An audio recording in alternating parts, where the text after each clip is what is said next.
Hello, and welcome to Message in the Middle with Marianne. We all know that life is hard, right? It's messy, it's unpredictable, but it can be wonderful all at the same time. My hope is that we can take a deep dive into self-development topics and explore life's lessons through book clubs, conversations, and interviews. And together, we can uncover the lessons that others have already learned to help us navigate this crazy, wonderful ride called life.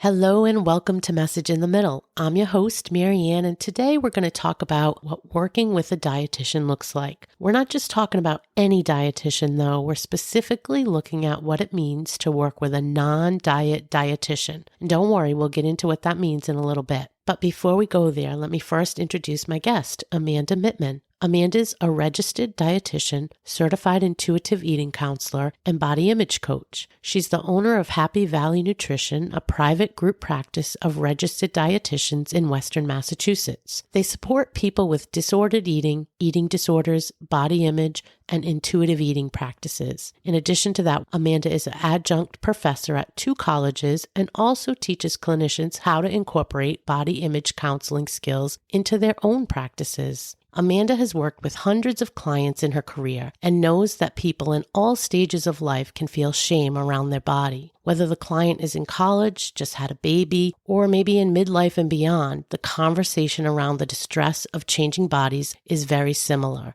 It's Amanda's mission to talk about this topic without shame, guilt, or a sense of failure, and to understand the systematic forces that cause us to feel the way we do about our bodies. Amanda, thank you so much for joining me today. Thank you so much, Marianne. Thank you for that introduction. I know it was a mouthful. It definitely was, but hey, it's all good stuff. Good. So I really think a great place to start for 2 reasons. I think understanding your background will help people really know that you get it, right? You get some of the same things that they feel, but it will also help us understand how you got into this practice and what makes you so passionate about it. So can you share a little bit about your journey to here? Sure, absolutely. So I am very much, what I have struggled with is very much what a lot of my clients have as well, which is this thread of distressing body image, not liking the way that I looked, not feeling like I fit in, always wanting to lose that last 5-10 pounds. And so that was a very big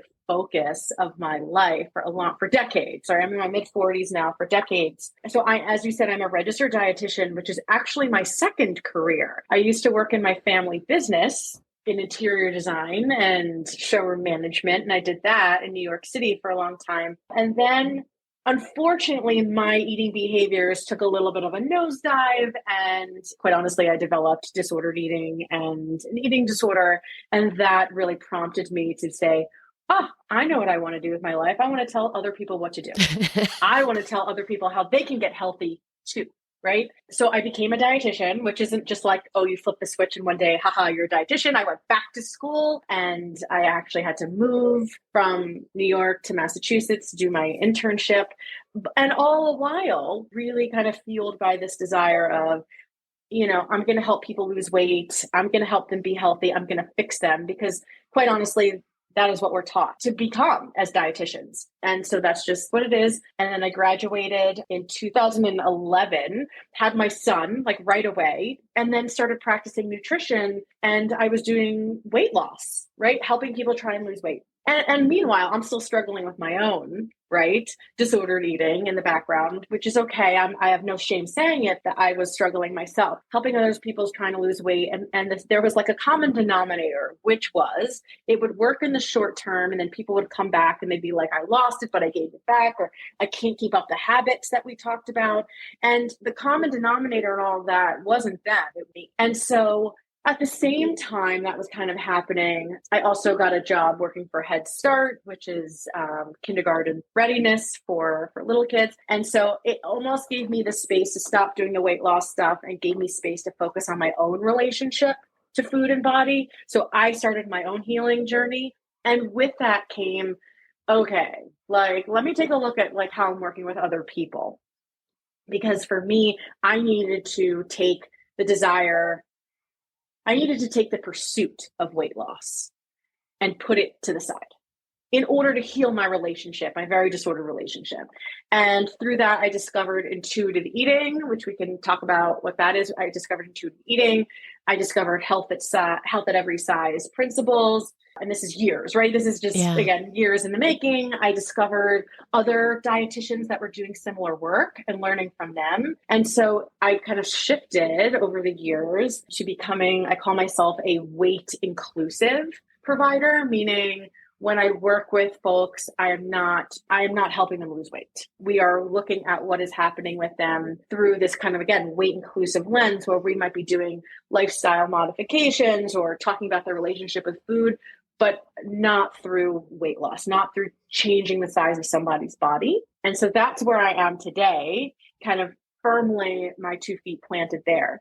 I also just want to say that I certainly hold no judgment for anybody that does want to lose weight and decides to lose weight and pursue that. I did that for a very long time. And for me and my eating disorder history, that is not appropriate for me. And so what I guess anybody listening is like, well, that's okay. You do you. Body autonomy, no judgment at all for me. I present a different way of looking at things for people who have been yo-yo dieting or up and down, kind of on that dieting hamster wheel, and or they start to diet and they're like, it doesn't work, or they're trying to lose weight but they kind of keep gaining weight, right? Or they feel quote unquote crazy around food, or quote unquote addicted to food. Those are my people. I'm glad you kind of draw that distinction, because I think when we hear a non-diet dietitian, it sort of goes against the grain of everything most of us know, because I do think that for most of us that have been on a journey of trying to lose weight, trying to get healthier,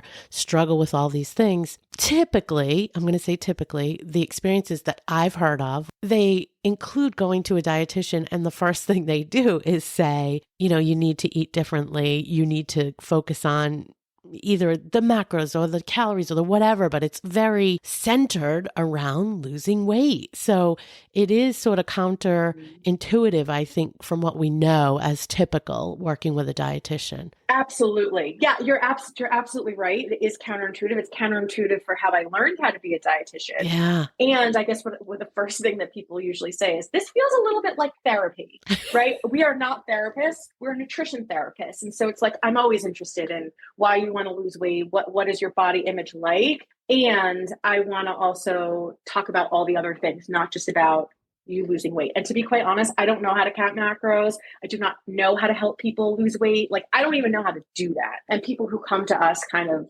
understand that that's not what we're going to be helping them in.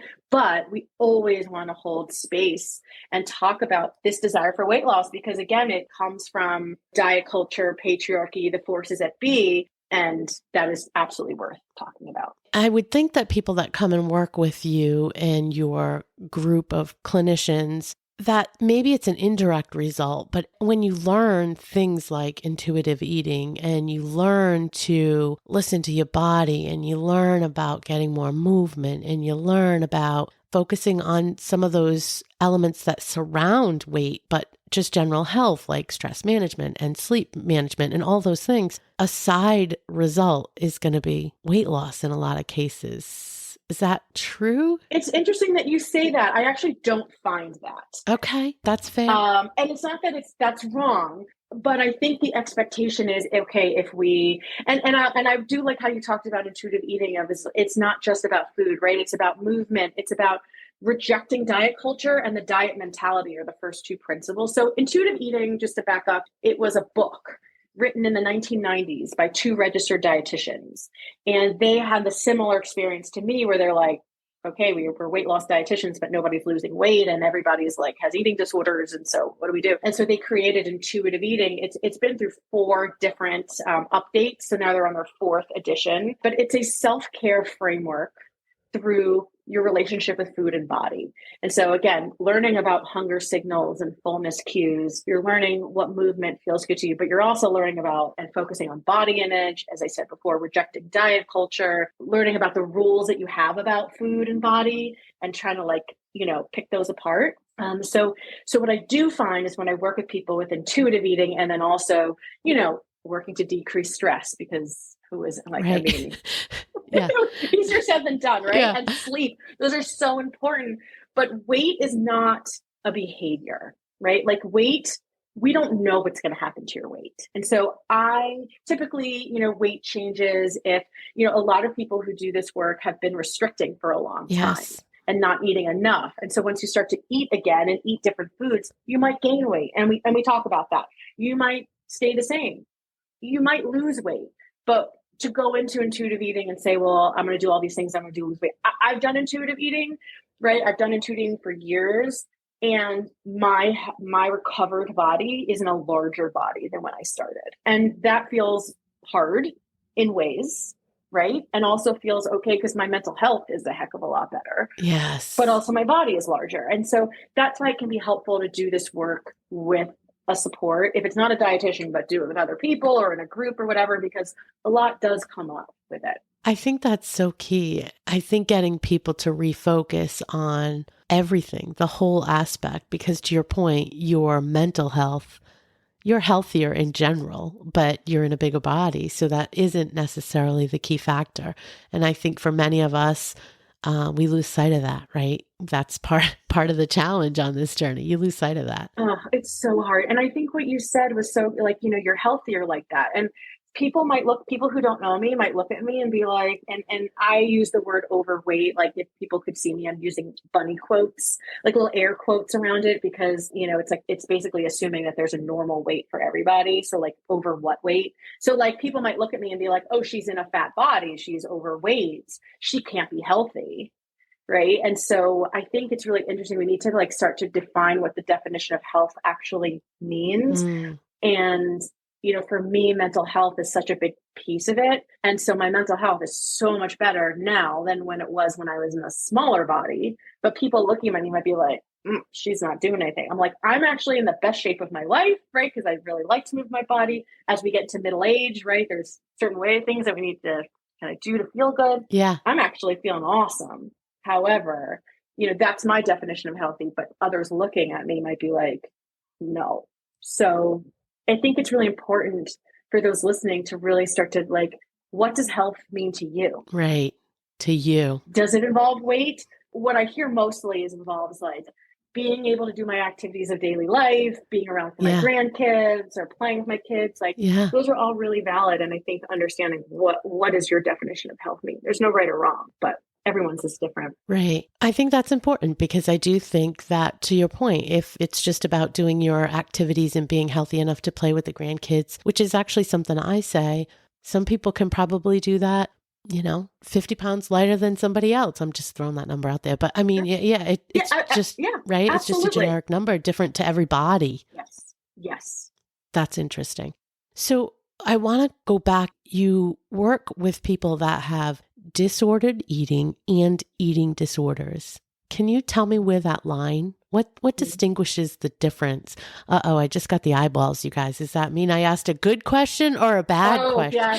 No, it's a good question. No, a really good question, because this is a common one. And I thank you for asking that. So to me, eating is on a spectrum. Right. So at one end, we have quotes. I'm using a lot of air quotes here. That's okay. We just tell them. But like we have quote normal eating. We just tell air quote normal eating. I'm not quite sure what like normal eating is, but like for me, normal eating would be like you could eat and not have distress or anxiety around it. Food doesn't take up a lot of your thoughts. Right. So there's like normal eating on one end. And then on the other end, right, of the spectrum, we have like a diagnosable eating disorder. So you may think of, let's give an example of anorexia nervosa, right? You might think of someone who has anorexia of someone to be very low weight, right? Low BMI, restricting, poor body image, right? Kind of everything that we think of. And then we have everything in the middle. And so it's a messy gray area of disordered eating. I think just living in diet culture land in our kind of where we do, I think disordered eating is kind of the norm. Yeah. Unfortunately, one thing I want to say is, about that kind of anorexia picture, what we think about. We think of typically people with anorexia to be in smaller bodies and very, very thin. And then we think about people who have binge eating disorder, perhaps, as people who are in larger bodies. And I want to tell you, and those listening, that is absolutely what I do not find to be true in any sense of the word. Yes, There are people who are in larger bodies that have binge eating, and there are people who have very, very thin bodies who have anorexia. What I typically find in my practice is people who have someone you might look at and be like, that person is large and they have anorexia. Yeah, that's surprising. But unfortunately, I see it most often. I just like that is the majority of my clients who have anorexia are in larger bodies. And the sad thing is that they go to the doctor and they're like, I think I have an eating disorder. They're like, great, you're not eating, you're losing weight. And so often we are the first people to say to them, I think you have an eating disorder. Like, right? Like, and then validate it. Yeah. People, right. And then there are plenty of people who are in smaller bodies who binge, right? And then there's this restrict binge. So I guess this is just to say you cannot tell someone's issue, someone's health, someone's eating disorder by looking at them. And that was a real like, whoa, because at school, you know, you learn the picture of what anorexia, you learn this and this and that. Yeah. It's really not true. And the sad thing is that these people get overlooked by the doctor because how could you, right? And so there is a diagnosis code that you can use for someone that's like eating disorder, like unspecified. So like we use that for someone that perhaps has anorexia that's not in a smaller body, that doesn't have that low BMI to diagnose it, but has a larger body, but we want to get them coverage. So yeah, I know. Wild that you have to sort of bend, I'm going to say bend the rules or whatever that, you know, just to make it work because it's not the norm, but there isn't a norm is your point. There is not. So interesting. I want to go back to something you said in that disordered eating spectrum, which I tend to agree with you that I probably don't know anybody that doesn't live in that space. Yeah.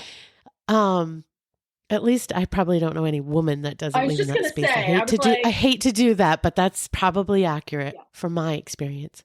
But one of the things you said when you were defining it was, actually it was the opposite. When you were defining somebody that's quote unquote normal, and I'm using the air quotes, you said something about that food thoughts don't take up a lot of their mind. One of the biggest things that I hear from folks in my community, folks that I know that are on any kind of journey to get their health in check, especially people that I would say have disordered eating, the food thoughts consume us. That is like the biggest thing I hear. And honestly, personally, the biggest thing I've had to deal with, still deal with. I don't know how it completely goes away or if it ever completely goes away, but that chatter can be so strong. And people really struggle with mechanisms to shut it down. Obviously, the more you do the work, the more you learn, you recognize it, you take a pause, you shut it down, blah, blah, blah, all those things. But are there any tips? Are there any magic tips that you see work most that we can put on the wave here and let people hear? Because that is probably the biggest struggle I hear about. I don't know about you. Yeah, absolutely. And I can speak firsthand. I would say in the past, a very large portion of my thinking was taken up and consumed by thoughts of food. When's my next meal? The last meal I had wasn't good enough. I need to do something else for the next meal. My body is wrong. I would say that was a very large, so for anybody that experienced that, I really have like deep, like I can empathize because I get that. And I still have that to a certain degree and at certain times for sure. So what I have found is that those food thoughts and that kind of, I feel addicted to food, right? Like that is typically born out of restriction. And so when we say to ourselves, no, you can't have that, we all have this inner toddler that says, you can't tell me what to do. Yeah, I want it. And it makes that desire so much more, right? And so we can't stop thinking about it. So we either white knuckle it and we're like, not going to do it, or we give, quote unquote, give in, right? And then we're like, I have no willpower. I'm lazy and I suck, right? Like all the things that we say to ourselves. And so the work is to stop restricting. And that often means to stop dieting, which feels very hard and scary. And I get that. And there are things like, there's a term in intuitive eating called habituation, which means the more that our brain kind of knows that we have access to something, it will start to quiet down. So I'll give a quick example of this. So not using myself, but I'll use my son. Okay, my son's 11, but at the time, this is like 5 years ago, 6 years ago, he was like super into Doritos. Okay, so we'd go to Subway and you get a sandwich and like he wouldn't eat the sandwich, he just wanted the Doritos, right? Every time we went out, Doritos. We don't have Doritos in my house because I don't like Doritos, okay? I'm like a rice puff type of person. I'm not a Doritos, but I just didn't have them in my house. But he was like obsessed with Doritos. I'm like, I just can't with the Doritos. So I went to the store, the gas station. I bought 2 huge bags of Doritos, brought them into my house. And then like at every snack time, and even with his lunch, I would give him some Doritos. His brain started to understand that Doritos were available to him at any time. And wouldn't you know that by the end of the first bag, we didn't even like open the second bag. Like it was like he just needed to relax. And I feel that way too, like around certain foods when I start to like, I can't stop eating them. I have to question myself, is there a part of me that feels like what I'm doing is wrong and bad and I shouldn't be doing this? Usually the answer is yes. Yeah. And then I have to work. And unfortunately, it doesn't take me one bag. It takes me like many, many, many. Yeah. But that's scary. That is scary for people. I get that. That was very scary from when I started because the thought is if I start, I'm never going to stop. And I will tell you that 100% of the time you do stop, but you do have to go through that scary phase of like, I'm never going to stop. I'm out of control. I might gain weight. You might not. But that feels scary for people because the distress of weight gain or distress of discomfort in our body is so strong that we will do really anything to avoid it. And I get that. Do you couple that though, that I'll say freedom to choose, freedom to have whatever you want? Do you couple that with anything where you see the most success? Because again, I'm thinking about my experiences with friends, family, whatever, folks that I know of in this community, and they've spent a lifetime, yes, lots of times dieting, but when they're not dieting, the big old off the wagon comment that people make, they would be eating anything they want, and that didn't lead them to a healthy place. So what do you couple that with? I see the smile, so I said something. It's normal. And that's what we all, right? That's so picture a pendulum, right? A cycle. So if we take a pendulum and we pull it all the way to one side, yeah, right? That is, let's say we're dieting, right? And I call dieting as like restriction because usually we're taking something out, right? Yeah. So we're dieting and then we're like, oh, I'm not doing that anymore. Well, for every action, there's an equal and opposite reaction. So when the pendulum is all the way over to like, let's say to the left, it is going to swing all the way to the right. And so that's where you get into these kind of dieting binge cycle where that is so normal. And if that happens to you, it is not your fault. That is your brain. That is biology.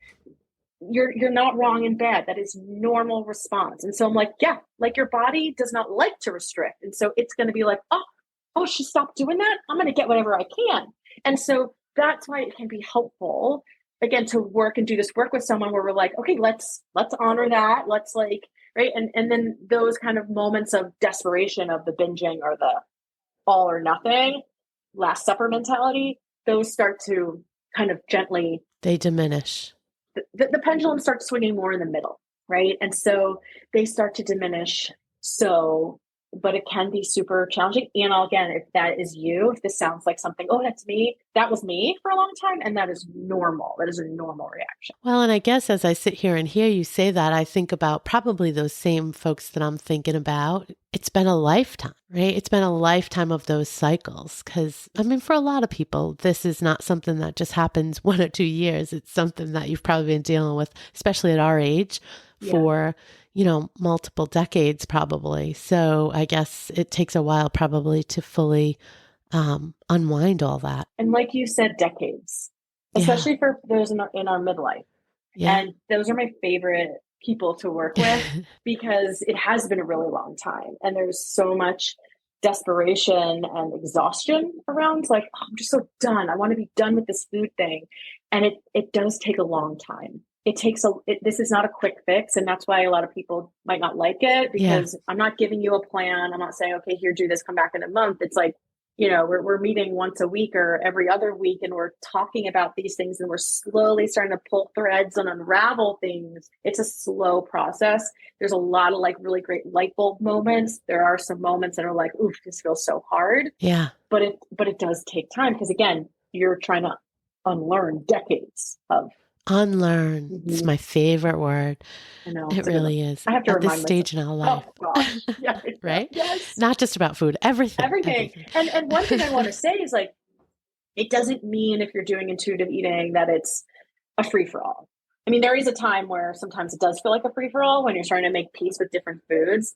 But the last principle of intuitive eating is called gentle nutrition, which means, let's give an example. So for me, I'm in perimenopause, right? Like I know that I do better when I have like more protein in the morning, right? So if given the choice between having a pastry or like eggs and toast, I'm making this up, I'm going to choose the eggs and toast because that makes me feel better. Not because the pastry is wrong and bad, but because if I apply gentle nutrition, I just know that my body does better when I have a lot of protein in the morning, right? So that's a way that we can start to like, oh, let's say you have high cholesterol. Oh, we need to like start working on adding in a lot of fiber, right? Like how do we, all right, so we could choose some veggies, like how do we add veggies to the plate? It doesn't mean we're removing anything. We're not removing you from like, you're not allowed to have ice cream. It just means where can we add a vegetable? Where can we add a fruit? How do we add in some whole grains? So there is a really beautiful way to add on kind of like therapeutic ways of eating, but from a gentle perspective, not from a fear-based one. I'm glad you added that because I really like that. That's the guardrail, I'll call it, or the parameters or the guidance. I don't know the right word, but that's the thing I was looking for because that is what then allows you to start without restriction, but to start understanding what's going to work best for your body and then lead with that. Exactly. Don't hold anything necessarily out, but lead with what works best for you.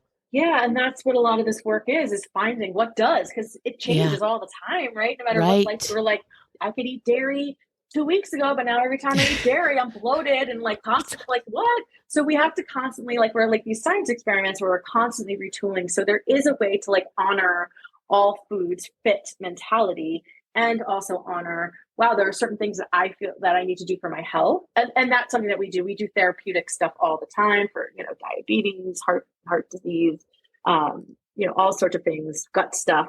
But one, we're not doing it through weight loss. And two, we're mostly adding stuff unless you're like, I'm allergic to something or, I'm intolerant. Can we go back to the example you gave about your son and the Doritos? Yeah.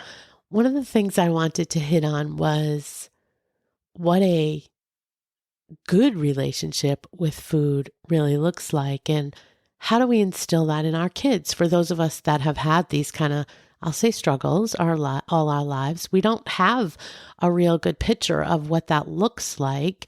And letting your son have 2 bags of Doritos might seem, again, counterintuitive. And so tell us from your perspective what that looks like. How do you set that foundation when some of that might seem scary? Letting your kid have as many Doritos as they want or whatever. It's a good way to have that show up. Oh, there's so many things I want to say about this, but I just want to first say that I certainly do not have it figured out, right? Like I don't have it all figured out. Being a parent, it's like a constant state of I'm messing this up. So I am not coming from a place of like, I've got this and you don't. So we are all at the same level here. I want to honor how scary it can be to do the things that we were taught never to do, right? So have the Doritos, right? My goal, however, is for my son to have a good relationship with food. And so I can tell the kids who are from homes where they're not allowed to have food like that because they come to my house and they're like raiding the pantry and whatever, right? They're eating until they get sick. Yes. And my son's like, whatever. However, I still set boundaries of like, we're having dinner in an hour. No, you cannot have food. Or if he's hungry after dinner, I'm not like, oh, you can go grab as many Doritos as you want. I'm like, he can have a little ice cream bar or whatever. And he's like, I'm still hungry. I'm like, there's fruit or cheese. Like those are your options, right? So you can still set limits. And even if you're struggling with your own body image and your own relationship with food, you can still hold space for your kids and do this work. It is hard, but you can. And then I guess the last thing I want to say about this is if you're someone that feels that the thought of giving your kid like access to Doritos really brings up a lot, or sugar. My question to you would be like, what is the fear? And a lot of times what I hear is, well, I don't want them to get like diabetes or whatever. And I'm like, well, your kid's 6. They're 6 years old, but okay. The fear usually lies in, I don't want my child to get fat. Yes, 100% is what I was going to say. Yes. And that's okay. And I want to, again, acknowledge that like kids are mean and it is hard to grow up in a marginalized body in our society. It still is. Like we have some great role models and influencers, but we're not there yet. Right. And I don't know if we will be. And so it comes from this really beautiful place of like wanting the best for your child. And your child's going to grow up into a body that is right for them. It might not be the one that you want for them, but it is largely based on genetics. Yeah. And your child might grow into a larger body. And so if that's the case, or with whatever size, having a good relationship to food, a good relationship to their body is really important. And also the hardest thing ever. So I just want to lay that there. Thank you for sharing that. I love that. Let's talk about our bodies. So your team, you guys do body image coaching. Yep. I don't know if everybody knows what that is. Is that, practice looking in the mirror and saying you look good? What does that look like? What does a body image coach actually do? So I don't do things like that because I hate that stuff. Like I just would laugh and feel so awkward. So like I do not do any of that sort of thing. But for me, a body image coach isn't like, I'm going to coach you so you love your body. You don't have to love your body. What my goal is that we develop maybe even 1% more kindness and respect. So perhaps that looks like, oh my God, I'm so hungry, but I can't eat. Or like, I shouldn't eat that. So maybe feeding yourself is an act of kindness. Maybe finding movement that feels good to your body, not like, doing crazy high intensity stuff. Maybe drawing back and doing some yoga feels good, or maybe not moving your body at all feels best right now, right? And so what are some ways that we can, one, start to understand our relationship with our body? Where all the messaging that we got about how our body is wrong, where did that come from? We got society. A lot of times it comes from family, friends, parents, all that sort of stuff. So we start to unravel that and then and kind of pick it apart. And then also like, how do we start to develop some respect? And how do we talk about and honor the grief? Body grief is so huge. We don't talk about grief in our culture at all. Yes. In any sort of way. It's awful. But the grief of, especially in middle age, a changed body. I mean, my body does not look like what it did 5 years ago, even last year. It is constantly changing. And there's grief that comes up for sure. When I try and zip up my pants and I'm like, oh man, that feels really hard. Or like my body doesn't twist in the way that it used to if I'm doing yoga. There is grief there. And so for me, sitting with someone in that kind of sucky place, I call it sitting in the suck of, wow, this is really hard. And not trying to do or change anything, but just to hold that, I think is really, really helpful. I know it has been for me. I have my own body image coach. I have my mentor, I've been learning from someone for a really long time, but I think giving people just space to talk about what it's like to be in their body is really important. I like that too. I think that I've even witnessed, and I'm sure you have even more than I have, but people that have lost weight, have gotten more movement, have gained their health back, and there's still this misalignment with the body and they don't see it, or they see it differently, or they see it like it used to be. There's just this weird psychological thing that we can't wrap our head around, that disconnect with our body. Does that sound familiar to you? Yeah. Right. Absolutely. I mean, and that could possibly be like body dysmorphia, right? When you look in the mirror and you still see, let's say you've lost a lot of weight and you look in the mirror and you still see yourself as your previous weight. Like that's definitely worth talking to someone about. I'm not diagnosing anybody with anything. You're fine. And that is definitely worth having a conversation with, because also you've done all this work to get to where you are. And now you're like, I can't even enjoy. Yeah. I look at small pictures of myself in smaller bodies and I hated myself then too. Like, so for me, as I said, like I'm in a larger body now than I ever have been, but like my acceptance around it is so much greater than when I was in a smaller body. And even when I was at my smallest, there was such body hatred. Like I'd look in the mirror and see the same thing. There was something going on. I needed help, I needed support around that. And so it just goes to show you that it's in your mind. Again, I'm not saying like, oh, it's in your head, but like this is in your mind. Yeah. And the good news is that like that can be talked about and again, like worked on. We can develop new neural pathways. We can develop new ways of thinking about our bodies.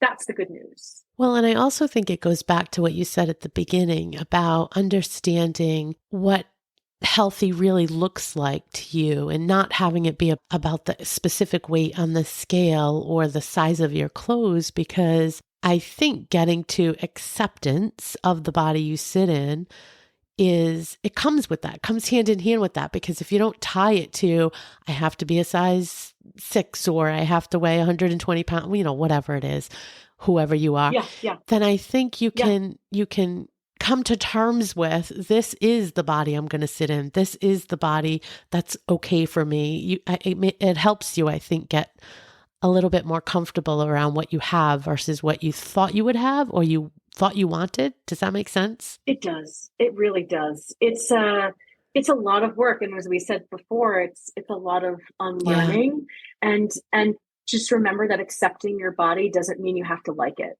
I do not like my body. I don't, like I can appreciate it. I can be thankful for it. But, there are many times where I'm like, I wish this wasn't my body size. It would be great to be smaller. For me, that's just not like, I cannot, do that because of my history. But acceptance of your here and now body does not mean I have to love my here and now body. It means I'm accepting of where I'm at. And when I'm accepting of where I'm at, this is where I can, one, do body image work, and two, start to apply kindness of like, do I need to stretch? Do I need to move? what do I need to eat? Do I need to eat more? Do I need to eat more?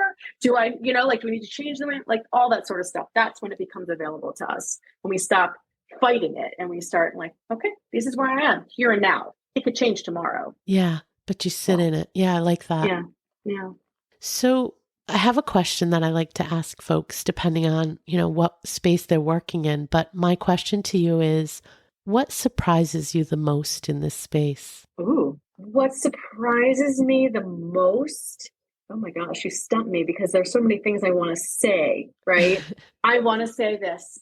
It's not really surprising, but it is surprising about how many of us are suffering and struggling and think that they are the only one. And it's almost like it is surprising because I'm like, why? How can you think that you're the only one? But everybody thinks, and that's why community is so important. Yeah. So to find somebody to have these conversations with, whether it's a family member or a friend, because everybody thinks that they're struggling in like a vacuum, and they're not. We all are. Yeah. Like you get a bunch of women together and we are all struggling around our bodies, most of us in different ways. And so I have found that when people find community, it just gets a little easier. I agree. My friend Marie says, we're all so different, but yet we're exactly the same. There's so many of us in this period of life that just have so many commonalities and we don't even realize it. Oh, I love that. Love it. This has been such a great conversation. I will certainly put all of your links in the show notes for everybody so they know how to get in touch with you and your team and see the work that you guys are doing. I didn't ask you this before we got on, but do you do virtual or is it only in person? Do you guys work virtually with people? Oh, yeah. We do. We work virtually with people, and we're in Massachusetts, but we can work with people from many different states. It just depends. And insurance usually covers nutrition, which is amazing. So most people see us for free because their insurance covers nutrition. It just depends. But yeah, so if somebody is interested, you do not have to be from Massachusetts, and we accept most insurances. It just depends on your plan, right? Whatever, we can get into details with the client specifically, but and for those like who are in other states, like most dietitians and nutritionists and things are doing virtual work now, so we do both. Awesome. Thank you so much for taking the time today to share your experience. I think your transparency about your own struggles really helps for folks to see the real side of things, right? And to know there isn't a quick fix and it doesn't completely go away, but you can do the work and get to a better place. So important. So thank you for sharing all of that. Thank you, Marianne. Thanks so much for having me. Thank you for listening to this episode of Message in the Middle with Marianne. If you enjoyed the podcast, please take a minute to share it and write a review as it helps bring new listeners to our audience. If you'd like to keep the conversation going between episodes, please join us at Facebook group Message in the Middle with Marianne.